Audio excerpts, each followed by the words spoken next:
যুদ্ধাপরাধী মীর কাসেমের ফাঁসির নির্বাহী আদেশ কারাগারে, পরিবারের সাক্ষাৎ, কাশিমপুরে বাড়তি নিরাপত্তা। নিহত জঙ্গি মুরাদের শরীরে 9টি গুলির চিহ্ন, জানালেন চিকিৎসক। একটি মহল অভিযানকে বিতর্কিত করার চেষ্টা করছে, অভিযোগ আইজিপি।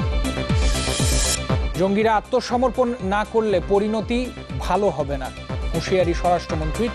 সারা দেশের শিক্ষা প্রতিষ্ঠানে জঙ্গি বিরোধী সমাবেশ। জঙ্গি না হয়ে যায় বা আমাদের পথভ্রষ্ট না হয়ে যায়, সেজন্য আমরা এখানে এসেছি। আমাদেরকে সন্ত্রাসবাদ বা জঙ্গি থেকে ওটা দূরে থাকতে হবে, এর প্রতিরোধ করতে হবে।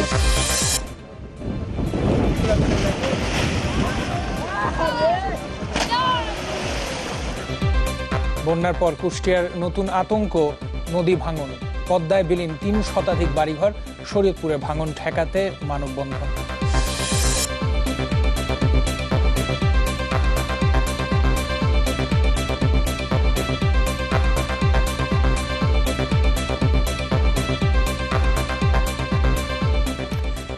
আমন্ত্রণ নিউজ 24-এ এতক্ষণ শিরোনাম শুনছিলেন, আপনাদের সাথে আছি আমি রাশেদুর রহমান এবং আমি সাবিহা নিগার দৃষ্টি।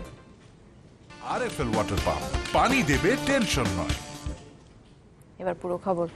মুক্তিযুদ্ধে মানবতা বিরোধী অপরাধে মৃত্যুদণ্ড পাওয়া মীর কাসেম আলীর ফাঁসি যে কোনো সময় প্রস্তুত কাশিমপুর কারাগার।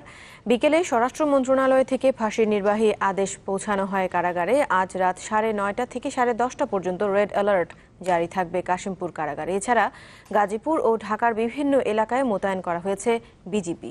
এদিকে বিকেলে কাশিমপুর কারাগারে মীর কাসেমের সাথে দেখা করেছেন তার পরিবারের সদস্যরা।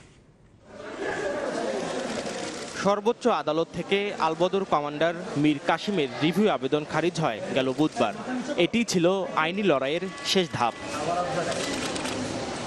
শেষ সুযোগ ছিল রাষ্ট্রপতির কাছে প্রাণভিক্ষা। কিন্তু শুক্রবার কারা কর্তৃপক্ষ জানায় ক্ষমা চাইবেন না 71-এর খান আখ্যা পাওয়া এ মানবতা বিরোধী।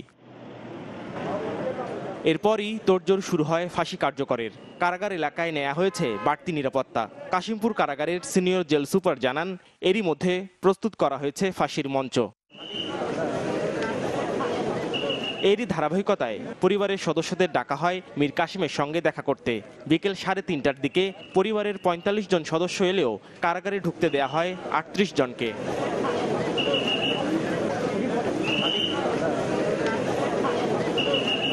তারা ভেতরে থাকাকালেই স্বরাষ্ট্র মন্ত্রণালয় থেকে ফাঁসি কার্যকরের নির্বাহী আদেশ পৌঁছায় কারাগারে।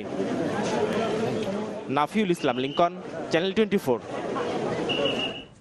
দর্শক, এই মুহূর্তে চট্টগ্রাম থেকে আমাদের সাথে কথা বলবেন মীর কাসেমের মামলার সাক্ষী শিরু বাঙালি। জনাব শিরু বাঙালি, আপনি তো মুক্তিযুদ্ধের সময় মীর কাসেম আলীর অপরাধের একজন প্রত্যক্ষদর্শী ছিলেন এবং তার ফাঁসি কার্যকর হওয়ার আর কিছুটা সময়ের ব্যাপার, তো সব মিলিয়ে আপনার প্রতিক্রিয়া জানতে চাচ্ছিলাম।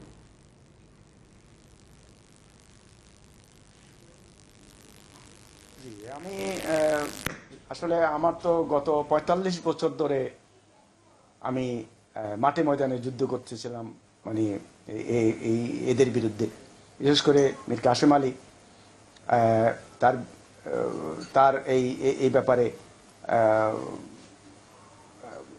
অপরাধ ট্রাইব্যুনালে তার যে অপরাধ, এটা প্রমাণের ব্যাপারে আমি আমার যথাসাধ্য আমি চেষ্টা করেছি।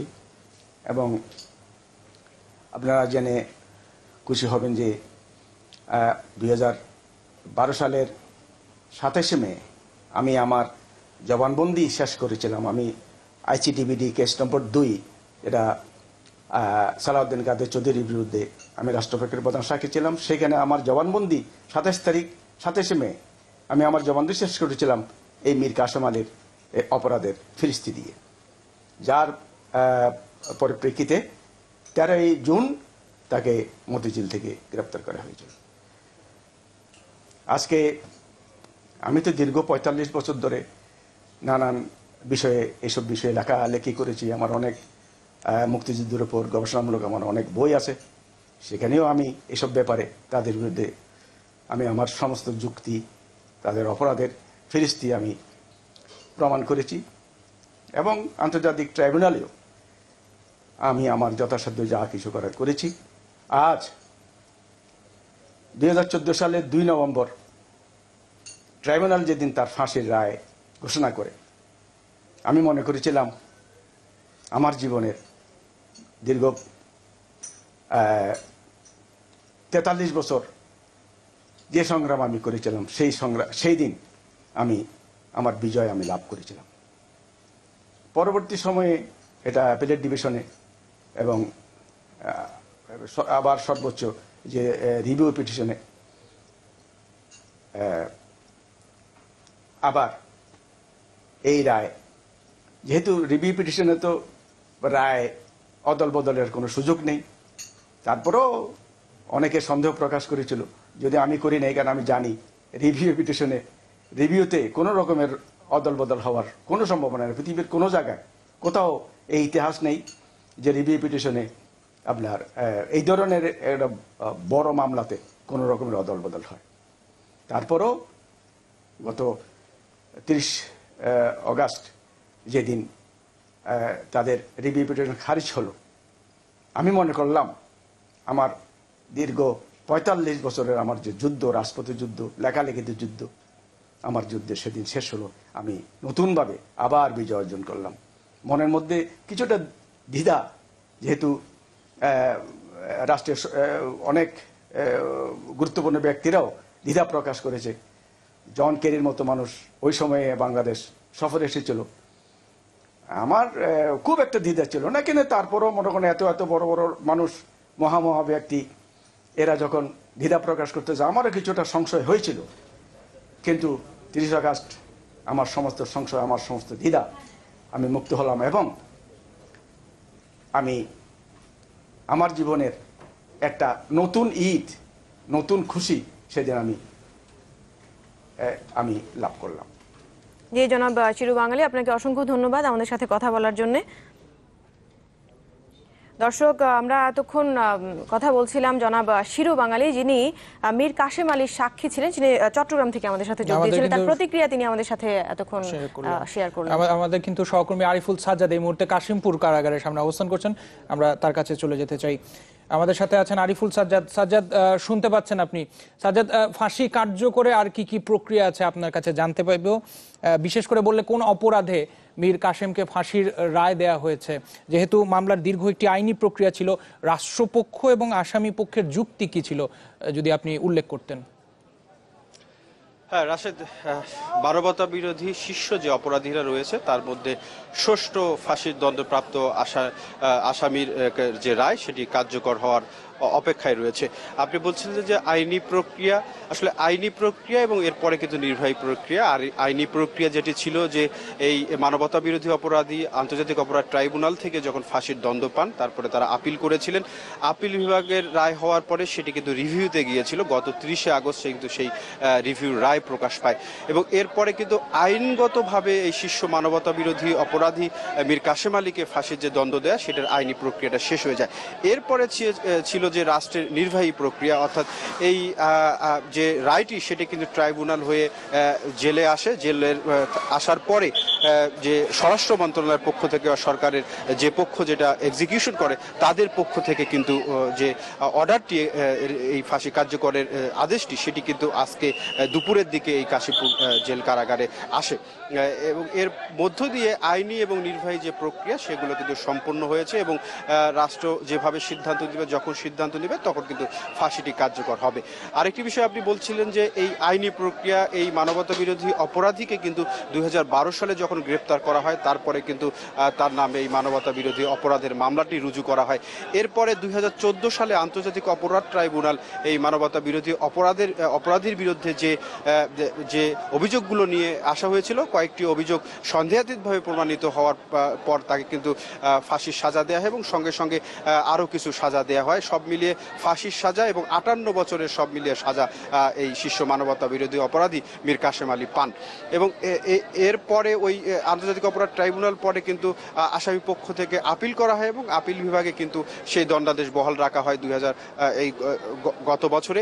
এরপরে আপিল এই বছরেই মার্চে, এবং তারপরে কিন্তু রিভিউ করা হয়, অর্থাৎ রায়টি পুনর্বিবেচনা করার জন্য একটা আবেদন করা হয় এই আপিল বিভাগে, এবং আপিল বিভাগে সেটি কিন্তু এই গত 30 আগস্ট কিন্তু সেটি নিষ্পত্তি করে এবং তার যে সাজা ছিল সেটি কিন্তু বহাল রাখা হয়। আর যে অপরাধগুলোতে বিশেষ করে এই 1971 সালে চট্টগ্রাম এলাকায় শীর্ষ মানবতা বিরোধী অপরাধী কিন্তু তার অপরাধ সংগঠন করেছিল, সেখানে কিন্তু কিসের মুক্তিযোদ্ধা জসিমকে অপহরণ করা এবং তারপরে তাকে উঠিয়ে নিয়ে যায়। এবং আপনি জানেন যে সেখানে কিন্তু একটি বাসায়, যেটি ডালিম হোটেল নামে পরিচিত, চট্টগ্রামে কুখ্যাত ডালিম হোটেল, যেটা আদালতের রায়ে বলা হয়েছিল ডেথ ফ্যাক্টরি অর্থাৎ মৃত্যু কূপ, সেখানে কিন্তু নিয়ে যাওয়া হয় এবং তারপরে জসিমকে কিন্তু নির্যাতন করা হয়। নির্যাতন করার পরে কিন্তু তাকে মেরে ফেলা হয় এবং তার লাশটি কিন্তু কর্ণফুলী নদীতে ফেলে দেওয়া হয়। এই বিষয়গুলো সহ আরও অন্যান্য বিষয়গুলো, লুটতরাজ, অগ্নিসংযোগ এবং ভিন্ন ধর্মাবলম্বীদের উপর অত্যাচার, এই বিষয়গুলো কিন্তু সন্দেহাতীতভাবে প্রমাণিত হওয়ার পরে 2টি অপরাধে তাকে ফাঁসি কাস্টে ঝোলার আদেশ দেওয়া হয়। আর অন্যান্য অপরাধগুলোতে কিন্তু তারা বিভিন্ন মেয়াদে সাজা পান এবং সেটি ছিল সব মিলে 58 বছরের সাজা। আমাদের সহকর্মী মাসুদুর রহমান এই আন্তর্জাতিক অপরাধ ট্রাইব্যুনাল আপিল বিভাগ সবখানে কিন্তু মামলাটি পর্যবেক্ষণ করেছেন, অনেক তথ্য সংগ্রহ করেছেন, যেগুলো কিন্তু বিভিন্ন সময় কিন্তু আমরা প্রচার করেছি। মাসুদ, এই যে আমি যেটা বলছিলাম ধারাবাহিক প্রক্রিয়ায় সুস্পষ্টভাবে জানতে চাই, কোন কোন অভিযোগ এই শীর্ষ মানবতা বিরোধী অপরাধী কাশেম আলীর বিরুদ্ধে আনা হয়েছিল এবং আদালত সেই কোন কোন অপরাধগুলো প্রমাণ হয়েছিল এবং কোন কোন অপরাধ তাকে সর্বোচ্চ সাজা দেওয়া ছিল? মাসুদ, সাজা আসলে মীর কাসেম স্বাধীনতার পরে কিন্তু আসলে জামাতকে একটি শক্তিশালী ভিতের উপর দাঁড় করিয়েছিলেন। সেই মীর কাসেম আলীর কিন্তু প্রায় স্বাধীনতার 45 বছর পর এসে কিন্তু তাকে সেই যুদ্ধাপরাধের অভিযোগে ফাঁসির দড়িতে ঝুলতে হবে। তো মীর কাসেমকে যে অভিযোগে দেশের সর্বোচ্চ আদালত মৃত্যুদণ্ড দিয়েছে সেটি হলো যে চট্টগ্রামের কিশোর মুক্তিযোদ্ধা জসিম সহ আরও 5 জনকে তিনি হত্যা করেছিলেন এবং সেই অভিযোগে সেখানে অপহরণ করেছিলেন। অপহরণ করে তাদেরকে ডালিম হোটেলে নিয়ে যাওয়া হয়েছিল এবং সেখানে নিয়ে যাওয়ার পর তাদেরকে নির্যাতন করা হয়েছিল। নির্যাতনের পর মুক্তিযোদ্ধা জসিম সহ তাদেরকে হত্যা করা হয়, হত্যা করে লাশ কর্ণফুলী নদীতে ফেলে দেওয়া হয়। এই অভিযোগে কিন্তু দেশের সর্বোচ্চ আদালত তাকে মৃত্যুদণ্ড দিয়েছেন এবং রায়ে বলা হয়েছে যে যেই অভিযোগে তার বিরুদ্ধে করা হয়েছে সেটি যথাযথ প্রমাণ, সাক্ষী প্রমাণ রাষ্ট্রপক্ষ হাজির করেছে এবং সেই অভিযোগে তাকে মৃত্যুদণ্ড দেওয়াটা যুক্তিযুক্ত হবে। কেননা 1971 সালে চট্টগ্রামে যে ডালিম হোটেলের ঘটনা সেটির সাথে সরাসরি যুক্ত ছিলেন মীর কাসেম এবং এই মীর কাসেমের কারণেই ডালিম হোটেলে যে নির্যাতন কেন্দ্র ছিল সেটি প্রমাণিত এবং এই অভিযোগে তাকে তার মৃত্যুদণ্ড কার্যকর করা হোক বলে তিনি আপিল বিভাগ রায় দিয়েছিল এবং বাকি অভিযোগগুলোতে তাকে আরেকটি অভিযোগে ট্রাইব্যুনাল সাজা দিয়েছিল, যেটি 2 জনকে হত্যার। সেই অভিযোগে কিন্তু পরবর্তীতে তাকে সাজা কমিয়ে দেওয়া হয়, কিন্তু একটি অভিযোগে তার মৃত্যুদণ্ড বহাল রাখেন দেশের সর্বোচ্চ আদালত এবং বাকি অভিযোগগুলোতে তার বিভিন্ন মেয়াদে যে কারাদণ্ড সেটি বহাল থাকে।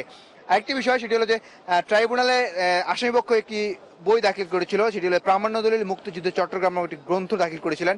যেখানে ট্রাইব্যুনালে কিন্তু বিচারক বলেছিলেন যে আলবদর সদস্য ও পাকিস্তানি সেনারা মুক্তিযোদ্ধাদের ধরে ডালিম হোটেল নিয়ে আসতো আমৃত্যু নির্যাতন করার উদ্দেশ্যেই এবং এই বইটি কিন্তু উদ্ধৃত করে ট্রাইব্যুনালের বিচারপতিরা বলেছিলেন যে এই বইটিতে উল্লেখ আছে যে ডালিম হোটেল যে একটি ডেথ ফ্যাক্টরি ছিলেন, মৃত্যুকূপ ছিলেন, সেটি তাদের ট্রাইব্যুনালের আসামিপক্ষে বই দাখিল করেছে সেটি প্রমাণিত। আপনাকে ধন্যবাদ আমাদের সঙ্গে যোগ দেওয়ার জন্য। এই শীর্ষ মানবতা বিরোধী অপরাধী যিনি 1971 সালে যে অপরাধ করেছিলেন এবং সেটি সন্দেহাতীতভাবে প্রমাণ হওয়ার পরে সব আইনি প্রক্রিয়া শেষে কিছু তার যে সর্বোচ্চ সাজা, ফাঁসির সাজা, সেটি কিন্তু করার অপেক্ষায় এখন রয়েছে। সাজ্জাদ, ধন্যবাদ যোগ দেওয়ার জন্য। আরিফুল সাজ্জাদকে ধন্যবাদ কাশিমপুর কারাগারের সামনে থেকে জানাচ্ছিলেন। সেই সাথে আমাদের আরেক সহকর্মী মাসুদুর রহমানকেও ধন্যবাদ তথ্য দিয়ে সহায়তা করার জন্য। 100 বছরও কিচ্ছু হবে না। A1 থ্রেড পাইপ, লাইফ যাবে, পাইপ যাবে না। রাজধানীর মিরপুরের রূপনগরে পুলিশের অভিযানে নিহত মুরাদের শরীরে 9টি গুলির চিহ্ন পাওয়া গেছে। দুপুরে ময়নাতদন্ত শেষে এই তথ্য জানান ঢাকা মেডিকেলের সহকারী অধ্যাপক সোহেল মাহমুদ। আর এই অভিযানে আহত রূপনগর থানার 2 কর্মকর্তা শহীদ আলম এবং শাহিন ফকিরকে রাজধানীর স্কয়ার হাসপাতালে অস্ত্রোপচার শেষে নিবিড় পরিচর্যা কেন্দ্রে রাখা হয়েছে, এমনটি আমরা জানতে পেরেছি। এদিকে রাজশাহীতে এক অনুষ্ঠানে পুলিশের মহাপরিদর্শক AKM শহীদুল হক অভিযোগ করে বলেছেন, জঙ্গি বিরোধী অভিযানকে একটি মহল বিতর্কিত করার চেষ্টা করছে। রূপনগর আবাসিক এলাকায় 33 নম্বর রোডের 34 নম্বর বাসা। শুক্রবার সন্ধ্যায় পুলিশের অভিযানে সেখানে নিহত হয় 90 জেএমবির সামরিক শাখার কমান্ডার জুলহাস আলম মুরাদ ওরফে জাহাঙ্গীর। ওই বাসা এবং আশপাশের সড়কটি এখনও ঘিরে রেখেছে আইনশৃঙ্খলা বাহিনী। ভবনটির অন্যান্য বাসিন্দারা পুলিশের অনুমতি নিয়ে সীমিত আকারে চলাচলের সুযোগ পাচ্ছেন। পাশাপাশি আমরা শনিবার দুপুরে নিহত মুরাদের ময়নাতদন্ত শেষে ঢাকা মেডিকেলের চিকিৎসক জানান, মুরাদের শরীরে 9টি গুলির চিহ্ন পাওয়া গেছে, এর মধ্যে 3টি মাথায়। তার বডিতে আমরা প্রায় 9টি গুলির আঘাতের চিহ্ন পাই এবং 9টি গুলি একদিক দিয়ে ঢুকে শরীরের অন্য অংশ দিয়ে বাইরে যায়। তা আমরা তাই এই জন্য কোনো গুলি উদ্ধার করতে পারি নাই। তা আমরা এই সিদ্ধান্তে পৌঁছলাম যে সেই গুলির আঘাতে সে মারা গেছে। এদিকে অভিযানে আহত রূপনগর থানার 2 পুলিশ কর্মকর্তাকে রাজধানীর স্কয়ার হাসপাতালে নিবিড় পরিচর্যা কেন্দ্রে রাখা হয়েছে, আর আহত এসআই ও এএসআইকে নিয়ে যাওয়া হয়েছে পুলিশ লাইন হাসপাতালে। রাজশাহীতে একটি অনুষ্ঠানে পুলিশের মহাপরিদর্শক বলেন, জঙ্গি মুরাদকে জীবিত আটক করতে গিয়ে আহত হয়েছেন বেশ কয়েকজন পুলিশ কর্মকর্তা। আইজিবির অভিযোগ, একটি মহল পুলিশের এসব জঙ্গি বিরোধী অভিযানকে বিতর্কিত করার চেষ্টা করছে। গতকাল যদি আমার পুলিশ অফিসাররা রূপনগরে জঙ্গি দেখার সাথে সাথে শুট করতো, তাহলে তো তার আহত হতো না, তখন মৃত্যুর সাথে লড়তো না। তাদের উচিত ছিল দেখা মাত্র তার পিস্তলটা লোড করে রাখা, দেখা মাত্র শুট করা, এটা উচিত ছিল। যারা পুলিশের এই কর্মকাণ্ডকে নিয়ে বিতর্কিত তোলেন তাদেরকে আমি দয়া করে তাদের বলবো, তাদের সময় মধ্যে উদয় হোক। এই পুলিশের সাফল্য পৃথিবীতে আমি মনে করি একটা রোল মডেল হিসাবে নিতে পারেন। পুলিশের দাবি, নিহত মুরাদ গুলশান ও শোলাকিয়া হামলার সাথে জড়িত ছিল। মুরাদের অবস্থান নিশ্চিত হবার পর বেশ কয়েকদিন ধরে রূপনগরের ওই বাড়িতে নজরদারি চালাচ্ছিল আইন শৃঙ্খলা বাহিনী। মাহফুজ কামাল, চ্যানেল 24, ঢাকা। জঙ্গিরা আত্মসমর্পণ না করলে পরিণতি ভালো হবে না, এই হুঁশিয়ারি দিয়েছেন স্বরাষ্ট্রমন্ত্রী আসাদুজ্জামান খান কামাল। রাজধানীতে সন্ত্রাস এবং জঙ্গি বিরোধী সমাবেশে তিনি এমনটা হুঁশিয়ারি দেন। আর রাজশাহীতে এক অনুষ্ঠানে পুলিশের মহাপরিদর্শক একেএম শহীদুল হক বলেছেন, জঙ্গিদের সঙ্গে কোনো আপোষ নয়। শিক্ষা মন্ত্রণালয়ের আয়োজনে সারা দেশের শিক্ষা প্রতিষ্ঠানে এই সমাবেশ অনুষ্ঠিত হয়। এতে জঙ্গিবাদের বিরুদ্ধে ঐক্যবদ্ধ প্রতিরোধের ডাক দেন শিক্ষক, শিক্ষার্থী এবং অভিভাবকরা। আগামীর কর্ণধারদের এই উপস্থাপনা জঙ্গি ও সন্ত্রাসের বিরুদ্ধে সচেতনতা তৈরির জন্য। দেশজুড়ে শিক্ষা মন্ত্রণালয়ের এই আয়োজনে অংশ নেন শিক্ষার্থী, শিক্ষক ও অভিভাবকরা। সমাজের বিভিন্ন শ্রেণীর মানুষকে সচেতন করার জন্য এই কর্মসূচিটা দিয়েছে। সন্ত্রাসবাদ বা দঙ্গি থেকে ওটা দূরে থাকতে হবে, এর প্রতিরোধ করতে হবে, আমরা যেন পথভ্রষ্ট না হয়ে যাই। ঢাকা বিশ্ববিদ্যালয়ের কর্মসূচিতে যোগ দিয়ে শিক্ষামন্ত্রী জঙ্গিবাদ দমনে সবাইকে ঐক্যবদ্ধ হওয়ার আহ্বান জানান। অপর এক অনুষ্ঠানে স্বরাষ্ট্রমন্ত্রী বলেন, জঙ্গিরা আত্মসমর্পণ না করলে পরিণতি ভালো হবে না। আর শিক্ষা প্রতিষ্ঠানে কারো আচরণ সন্দেহজনক মনে হলে আইন শৃঙ্খলা বাহিনীকে তার তথ্য দেওয়ার পরামর্শ র্যাব মহাপরিচালকের।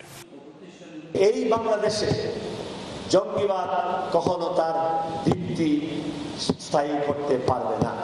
এই 2-4 জন যারা অবশিষ্ট আছে তারা যদি আত্মসমর্পণ না করে, তাহলে তাদের পরিণতি যা হবার তাই হবে। এখন দেখছি আমরা নিউ ভার্সন অফ ইসলাম, যেখানে ইসলাম শিখাচ্ছে বড় ভাইরা। তো এই যে বড় ভাই ইসলাম, তোমাদেরকে বলি, ক্যাম্পাসে কোনো বড় ভাই ইসলাম প্রচার করতে আসে, সঙ্গে সঙ্গে আমাদেরকে জানাবে। খুলনা সমাবেশ থেকে শিক্ষার্থীদের পরামর্শ দেওয়া হয় জঙ্গিবাদের বিষয়ে সতর্ক থাকার। রংপুর, সিলেট সহ দেশের প্রায় সব জেলা শহরেই হয়েছে জঙ্গিবাদ বিরোধী সমাবেশ। হাসনাত রাব্বি, চ্যানেল 24। জঙ্গি দমনে সাহসিকতার সাথে কাজ করছে বাংলাদেশের আইন শৃঙ্খলা বাহিনী, এমন মন্তব্য করেছেন মার্সিয়া বার্নিকাট, মার্কিন রাষ্ট্রদূত। সকালে নারায়ণগঞ্জ নগর ভবনে মেয়র সেলিনা হায়াত আইভির সাথে সাক্ষাৎ শেষে সাংবাদিকদের তিনি এসব কথা বলেন। মার্কিন রাষ্ট্রদূত বলেন, সন্ত্রাস ও জঙ্গিবাদ দমনে বাংলাদেশের আইন শৃঙ্খলা বাহিনী কঠোর ও ধৈর্যশীল ভূমিকা রাখছে। তবে জঙ্গিবাদ সম্পূর্ণ নির্মূল হয়ে গেছে এমনটা ভাবলে চলবে না, তাই সবাইকে সতর্ক থাকার আহ্বান জানান বার্নিকাট। এরপর আদমজি রপ্তানি প্রক্রিয়াকরণ এলাকায় একটি কারখানার উদ্বোধনী অনুষ্ঠানে যোগ দেন মার্কিন রাষ্ট্রদূত।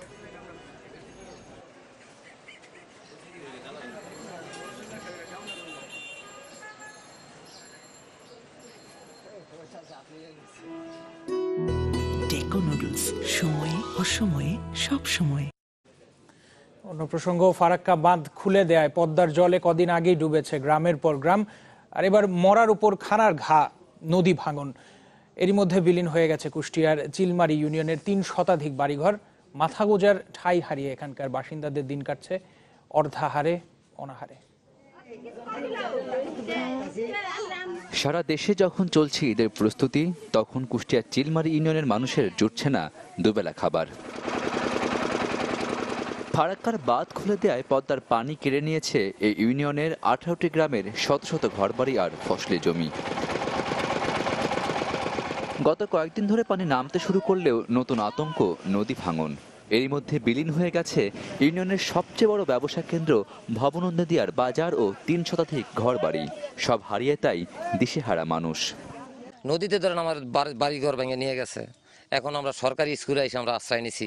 আমাদের ছেলেপেলে নিয়ে আমাদের খুবই কষ্ট হইতেছে। ধান ফান ছিল তাও নদীতে ডুবে গেছে। টাকা পয়সা নাই, আমি মেয়ে মানুষ, কিভাবে বাড়ি ঘর আমরা উঠাবো? চিলমারি এখানে বাজার ছিল, বাজারে প্রায় 120-30টা দোকানপাট ছিল। এমন অবস্থা নদী ভাঙছে যে সেগুলো মনে হয় সরানোর মতো পরিস্থিতি হয়ে সারে নাই।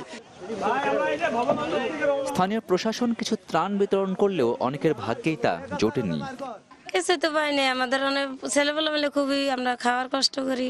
সামনে ঈদুল আজহা, আরও পর্যাপ্ত পরিমাণ ত্রাণ সামগ্রী দরকার এবং মানুষের আরও যেহেতু অর্থকরী ফসল সহ সমস্ত ফসলই ডুবে গেছে, মানুষের অর্থের প্রয়োজন। তবে প্রশাসনের দাবি, দুর্গতদের সহায়তায় প্রয়োজনীয় ব্যবস্থা নেওয়া হচ্ছে। ইতিমধ্যে আমরা 70 মেট্রিক টনের অধিক আমরা জিয়ার চাল প্রদান করেছি। এছাড়াও যখনই আমাদের কাছে কোনো রিকুইজিশন বা এরকম কোনো চাহিদা আসছে, সঙ্গে সঙ্গে আমরা বরাদ্দ দিয়ে দিচ্ছি। শুধু আশ্বাস নয়, দুর্গত এলাকায় জরুরি ত্রাণ সহায়তার দাবি ভাঙনের শিকার অসহায় এই মানুষদের। Desk report, channel 24। এদিকে পদ্মার ভাঙন ঠেকাতে মানববন্ধন করেছে শরীয়তপুরের জাজিরা উপজেলার কুন্ডেরচর এলাকার মানুষ। সকালে পদ্মা পাড়ে এই কর্মসূচি পালিত হয়। কুন্ডেরচর এলাকায় 1 মাসেরও বেশি সময় ধরে পদ্মার ভাঙনে ক্ষতিগ্রস্ত হয়েছে প্রায় 1000 পরিবার। নদী ভাঙন রোধে সরকারের হস্তক্ষেপ কামনা করে পড়ালেখার সুষ্ঠু পরিবেশ বজায় রাখার দাবি জানিয়েছেন শিক্ষার্থীরা। মানববন্ধনে স্থানীয় 10টি প্রতিষ্ঠানের শিক্ষক, শিক্ষার্থী, সংসদ সদস্য সহ কয়েক হাজার মানুষ অংশ নেন।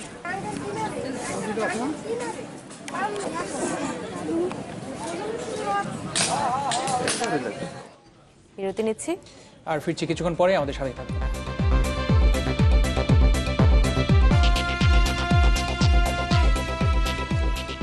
আরো একবার আমন্ত্রণ। দেখছেন নিউজ 24।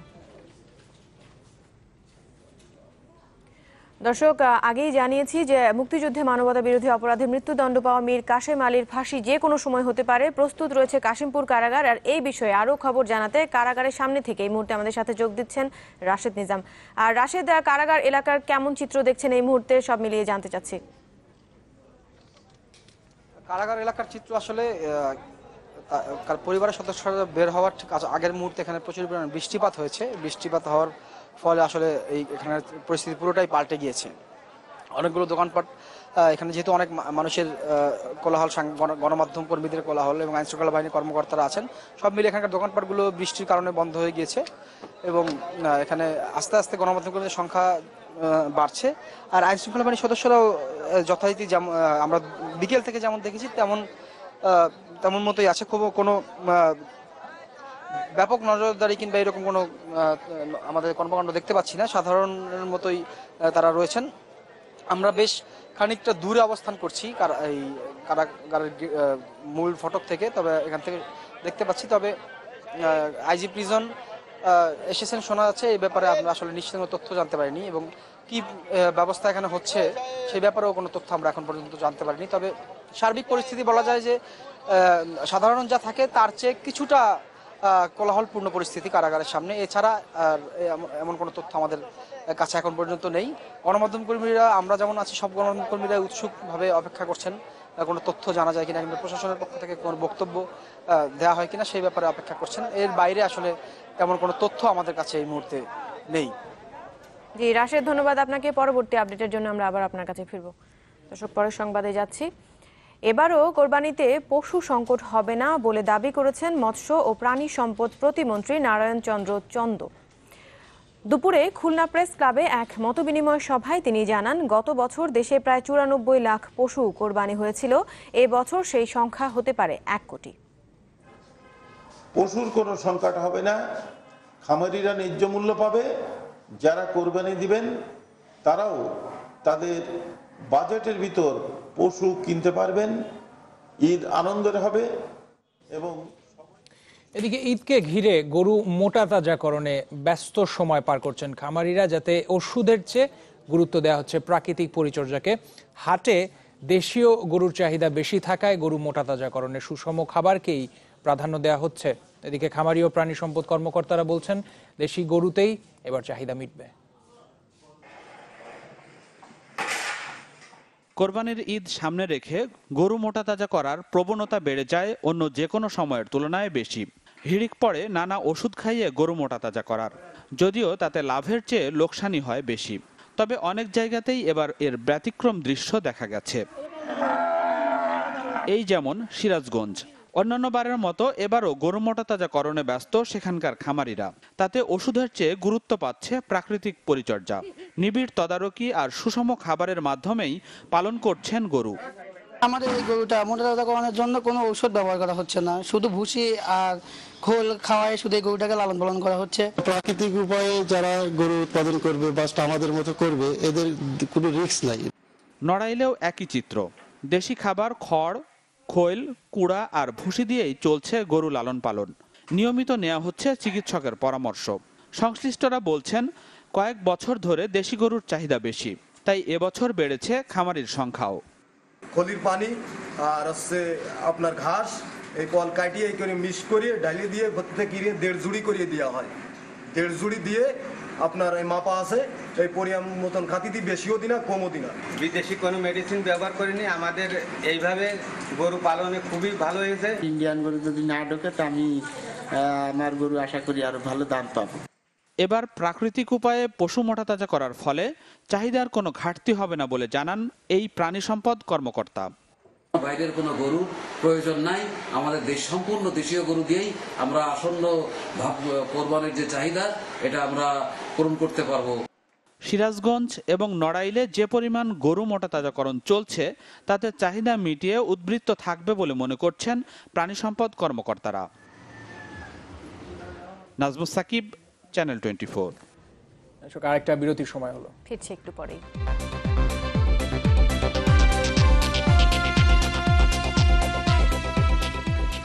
স্বাগত। জানাবো আরো কিছু খবর। বগুড়া সদরের ছোট ট্যাংরা এলাকায় পলি নামের এক শিশুকে কোদাল দিয়ে কুপিয়ে হত্যা করেছে দুর্বৃত্তরা। এই ঘটনায় জড়িত সন্দেহে 2 জনকে আটক করেছে পুলিশ। স্থানীয়রা জানান, সকালে শিশু পলি বাড়িতে খেলছিল। এ সময় 2 ব্যক্তি বাড়িতে ঢুকে শিশুটিকে কোদাল দিয়ে মাথায় আঘাত করে। পলির চিৎকারে পরিবারের সদস্যরা তাকে উদ্ধার করে বগুড়া শহীদ জিয়াউর রহমান মেডিকেল কলেজ হাসপাতালে ভর্তি করে। পরে চিকিৎসাধীন অবস্থায় মারা যায় পলি।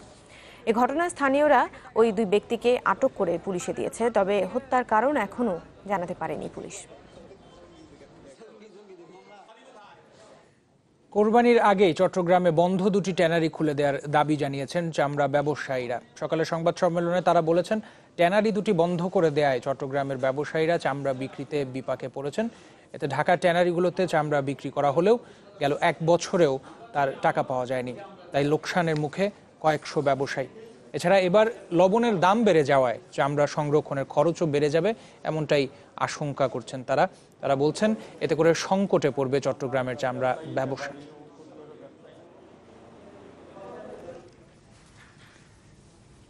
মহাসড়কে গাড়ি চালাতে গেলেই চাঁদাবাজি দাবি করছে পুলিশ, না পেলে করা হচ্ছে হয়রানি। কোরবানির ঈদকে সামনে রেখে সকালে চট্টগ্রাম জেলা পুলিশের বিশেষ আইন শৃঙ্খলা সভায় এমনটাই অভিযোগ করেছেন পরিবহন মালিক এবং তার শ্রমিকরা। এতে জড়িতদের বিরুদ্ধে ব্যবস্থা নেওয়ার পাশাপাশি পুলিশ আশ্বাস দিয়েছে যে রাস্তায় কাগজপত্র পরীক্ষার নামে হয়রানি করা হবে না কাউকেই। কুরবানি এলেই মহাসড়কে বাড়ে যানবাহনের চাপ। সড়কের উপর পশুর হাট বসে ব্যাহত হয় যান চলাচল। তাতে তীব্র যানজটে ভোগান্তিতে পড়তে হয় ঘরে ফেরা মানুষকে। জেলা পুলিশের বিশেষ আইন শৃঙ্খলা সভায়ও উঠে আসে বিষয়টি, যাতে পুলিশ প্রশাসন, পরিবহন খাতসহ ছিলেন বিভিন্ন শ্রেণী পেশার প্রতিনিধিরাও। সভায় সড়ক পথে পুলিশের নানা হয়রানি আর চাঁদাবাজির অভিযোগে মুখর হয়েছিলেন পরিবহন খাতের প্রতিনিধিরা। বলেন, চাঁদাবাজি, গাড়ির কাগজপত্র পরীক্ষার নামে হয়রানি, রিকুইজিশন সহ নানা ভোগান্তিতে দেয়ালে পিঠ ঠেকার অবস্থা পরিবহন সংশ্লিষ্টদের। পরিবহন করতে গিয়ে বিভিন্ন জায়গায় আমাদের ট্রাকের উপরে যে চাঁদাবাজি হচ্ছে, এটা অবশ্যই বন্ধ করতে হবে। রিকুইজিশনের নামে বাংলাদেশে যে বাণিজ্য চলছে, আমাদের ভিড় দেওয়ালে ঢেকে গেছে, আমরা আর হরতাল হইতেছে না। কারণ তো 5 দিন 6 দিনের জন্য রিটার্ন করে নিয়ে আমার শ্রমিকেরা উপবাস থাকে। রাস্তার উপরে যে হাট বাজার গুলো বসানো হয়, গরুর হাট বিশেষ করে, সেই হাট বাজার গুলো যাতে রাস্তার উপরে না বসে, প্রতিনিয়ত গাড়িতে চেক করা হয়। আমরা মনে করি যে এই চেকের পয়েন্টটা এক জায়গায় থাকা উচিত। বারবার প্রতিমধ্যে এগুলো চেক করে চেকের নামে কয়েক ঘন্টা যে যাত্রীদেরকে হয়রানি করা হয়, এই হয়রানি থেকে যাত্রীদেরকে অব্যাহতি দেওয়া দরকার। পরিবহন মালিক শ্রমিকদের এমন অভিযোগের বিপরীতে প্রশাসনের পক্ষ থেকে আশ্বাস দেয়া হয়, মহাসড়কে হয়রানি সহ নানা অনিয়ম ঠেকাতে কঠোর অবস্থানে থাকবে প্রশাসন। কারো বিরুদ্ধে অভিযোগ থাকলে নেওয়া হবে কঠোর ব্যবস্থা। এছাড়া মহাসড়কে পশুর হাট বসতে না দেওয়ার কথাও জানায় পুলিশ। মহাসড়কে কিংবা কোনো যানবাহনে কোনো চাঁদাবাজি চলবে না, স্পষ্ট হয়ে বলে গেছে এটা, এবং এর জন্য যা যা করার দরকার আমরা সেভাবে ব্যবস্থা নেব। কোনো সন্দেহ ছাড়া যদি কাউকে গাড়ির ডকুমেন্টস চেক করা হয়, তার বিরুদ্ধে আমরা যথাযথ ব্যবস্থা নেব। রাস্তার উপরে গরুর হাটের বিষয় আসছে, রাস্তার উপরে কোনো গরুর হাট এটা হবে না। সভায় জানানো হয়, মন্ত্রণালয়ের সিদ্ধান্ত অনুযায়ী ঈদের আগে পরে 10 দিন সুনির্দিষ্ট অভিযোগ ছাড়া গাড়ি থামিয়ে কোনো কাগজপত্র পরীক্ষা করা হবে না। এছাড়া সার্বিক আইনশৃঙ্খলা নিয়ন্ত্রণে থাকবে 4 স্তরের নিরাপত্তা। ইমদাদুল হক, চ্যানেল 24, চট্টগ্রাম। আরেকটা বিরতি নিব, আরো খবর নিয়ে ফিরছি একটু পরে।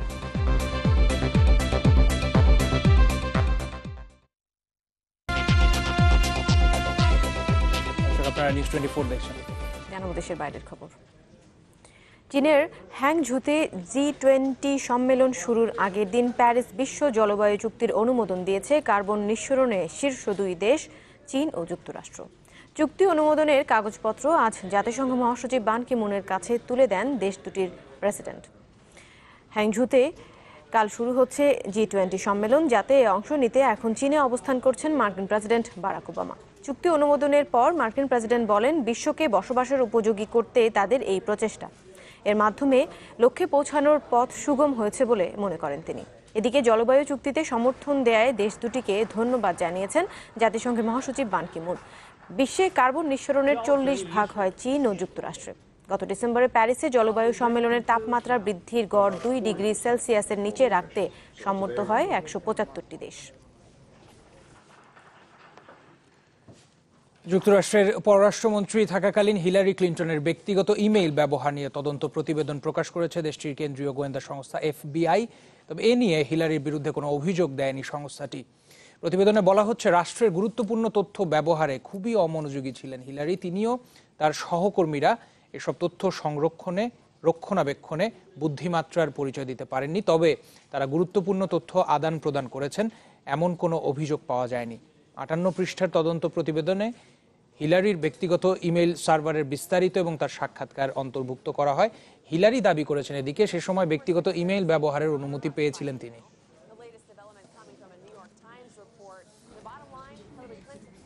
আর এর সাথে শেষ খবর নিউজ 24 শিরোনামগুলো আরো একবার। যুদ্ধাপরাধী মীর কাসেমের ফাঁসি কার্যকরের প্রস্তুত কাশিমপুর কারাগার, পৌঁছেছে নির্বাহী আদেশ, পরিবারের সাক্ষাৎ।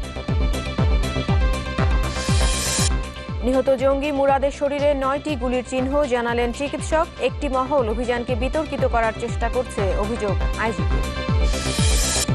জঙ্গিরা আত্মসমর্পণ না করলে পরিণতি ভালো হবে না, হুঁশিয়ারি স্বরাষ্ট্রমন্ত্রীর। সারা দেশের শিক্ষা প্রতিষ্ঠানে জঙ্গি বিরোধী সমাবেশ। জঙ্গি না হয়ে যায় বা আমাদের পথভ্রষ্ট না হয়ে যায়, সেজন্য আমরা এখানে এসেছি। আমাদেরকে সন্ত্রাসবাদ বা জঙ্গি থেকে ওটা দূরে থাকতে হবে, এর প্রতিরোধ করতে হবে।